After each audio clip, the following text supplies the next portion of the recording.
I presented the President of the United States the medal of the Nobel Peace Prize, and I told him this, listen to this. 200 years ago, General Lafayette gave Simón Bolívar a medal with George Washington face on it. Bolívar since then kept that medal for the rest of his life. Actually, when you see his portraits, you can see the medal there. And it was given by General Lafayette as a sign of the brotherhood between the United States, people of the United States and the people of Venezuela in their fight for freedom against tyranny. And 200 years in history, the people of Bolívar are giving back to the heir of Washington a medal, in this case a medal of the Nobel Peace Prize, as a recognition for his unique commitment with our freedom.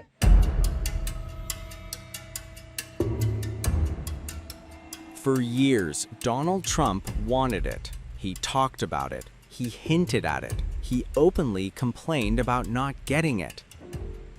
Everyone says that I should get the Nobel Peace Prize for each one of these achievements. And now, in a move as dramatic as it is controversial, U.S. President Donald Trump has finally received a Nobel Peace Prize medal.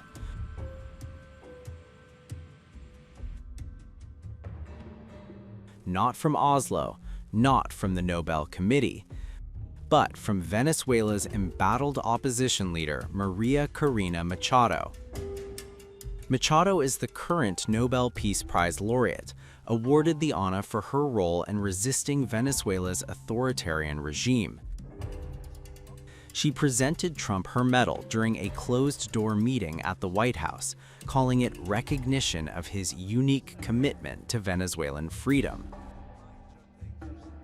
I presented the President of the United States the medal, the Nobel Peace Prize, Machado told reporters, saying it was her way of honoring Trump's role. Trump, clearly pleased, wasted no time responding. He praised Machado as a wonderful woman who has been through so much and described the gesture as one of mutual respect. Trump even said the prize was for the work I have done. A White House official later confirmed Trump plans to keep the medal. There's just one problem. The Nobel Institute says Machado cannot legally transfer the prize. The medal, they say, is non-transferable. This was at best a symbolic act, but symbolism matters, and this symbol came at a politically awkward moment. Machado was widely believed to have won Venezuela's disputed 2024 election, an outcome rejected by longtime strongman Nicolás Maduro. For months, she was the face of democratic resistance. But earlier this month, Trump sidelined her, first by backing regime change, then by signaling openness to working with Delcy Rodriguez, Maduro's former deputy and now acting president. Trump even questioned whether Machado had enough support inside Venezuela. You said earlier today that you weren't going to back Machado to come back and be the opposition leader in your Fox and Friends interview. And then you also mentioned the vice president of Venezuela. Are you going to work with the vice president of Venezuela, or how do you foresee the relationship going? I understand she was just sworn in, but she was, as you know, picked by Maduro. So Marco's working on that directly. He just had a conversation with her, and she's essentially willing to do what we think is necessary to make Venezuela great again. Very simple. Yes. Is the U.S. aware of the location of opposition leader Machado, and have you been in contact with her? No, we haven't. No, we haven't.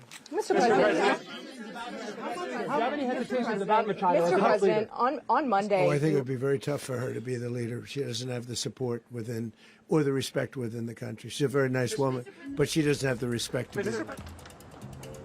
Despite that, Machado made the trip to Washington. After the meeting, she emerged to cheers outside the White House gates, hugging supporters and declaring, we can count on President Trump.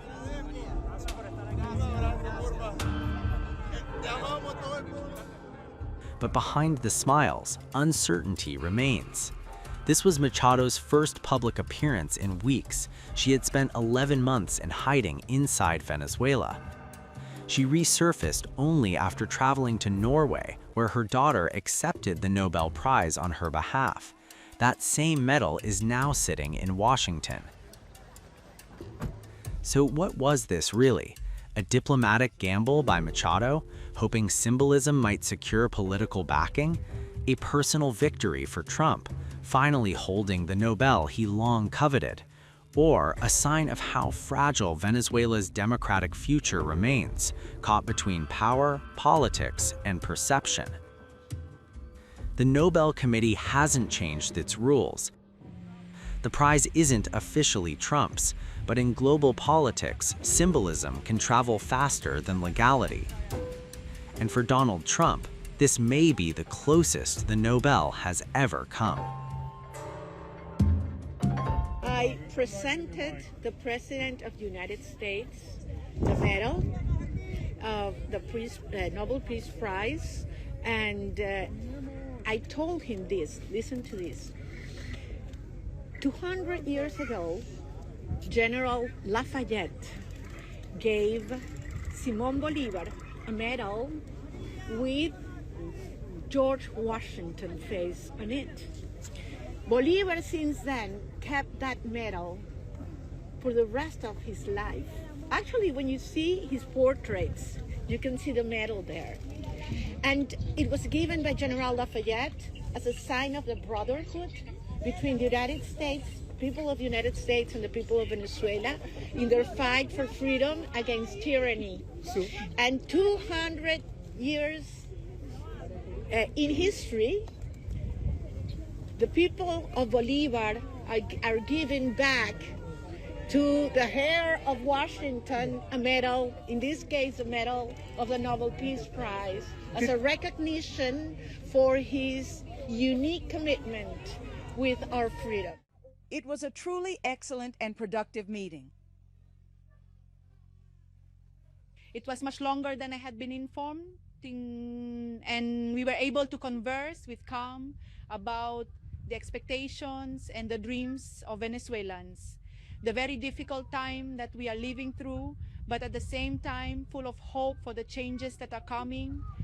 And I conveyed to him with utmost precision the profound commitment that exists within Venezuelan society to strive for a transition that will not only allow us to build solid, stable democratic institutions, but also to address the most crucial aspect, the well-being of our people. First of all, I was deeply impressed by his clear understanding of the situation in Venezuela and how much he cares about the suffering of the Venezuelan people. And I assured him that Venezuelan society is united, that today over 90% of Venezuelans desire the same outcome. We want to live with liberty, with dignity, and with justice. We want our children to be back home with us. And for that to happen, there must be true democracy and freedom.